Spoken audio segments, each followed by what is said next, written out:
200 தொகுதிகளையும் தாண்டி திமுக கூட்டணி வெற்றி பெறுவது உறுதி என முதலமைச்சர் ஸ்டாலின் தெரிவித்துள்ளார். சென்னை கொளத்தூரில் நடைபெற்ற பொங்கல் விழாவில் பேசிய அவர், தமிழர் திருநாளான பொங்கலை எழுச்சியுடன் கொண்டாடி வருகிறோம். கொளத்தூரில் தொகுதியில் நடைபெறும் நிகழ்ச்சியில் பங்கேற்கும் போது எனர்ஜி வருகிறது. திமுக ஆட்சியில் செய்த சாதனைகளை எடுத்து சொல்ல வேண்டிய அவசியமில்லை என்றார். தேர்தல் களத்தில் ஆற்ற வேண்டிய பணிகளில் 50% பணிகள் மீதம் இருக்கிறது. திமுகவினரை போல் யாரும் வேலை செய்ய முடியாது என பாஜகவினரே புகழ்கின்றனர். 200 தொகுதிகளையும் தாண்டி திமுக கூட்டணி வெற்றி பெறுவது உறுதி. தேர்தலில் 200 தொகுதிகளையும் தாண்டி வெற்றி பெறுவோம் என்ற நம்பிக்கை உள்ளது என்று கூறினார்.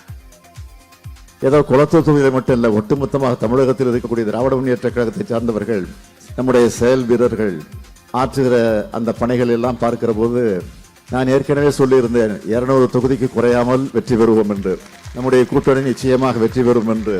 ஆனால் இப்போது நாம் ஆற்றிருக்கக்கூடிய பணிகள் எல்லாம் பார்க்கிற போது 200ஐயும் தாண்டி வரும் என்ற நம்பிக்கை எனக்கு வந்திருக்கு.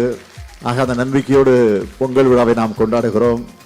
பொங்கல் விழாவை கொண்டாடுகிற இந்த நேரத்தில் உங்கள் அத்தனை பேருக்கும் என்னுடைய பொங்கல் வாழ்த்துக்களை தெரிவித்து, வர இருக்கக்கூடிய தேர்தலில் ஒரு மாபெரும் வெற்றியை பெறுவதற்கு உறுதி எடுப்போம், சபதம் இருப்போம்.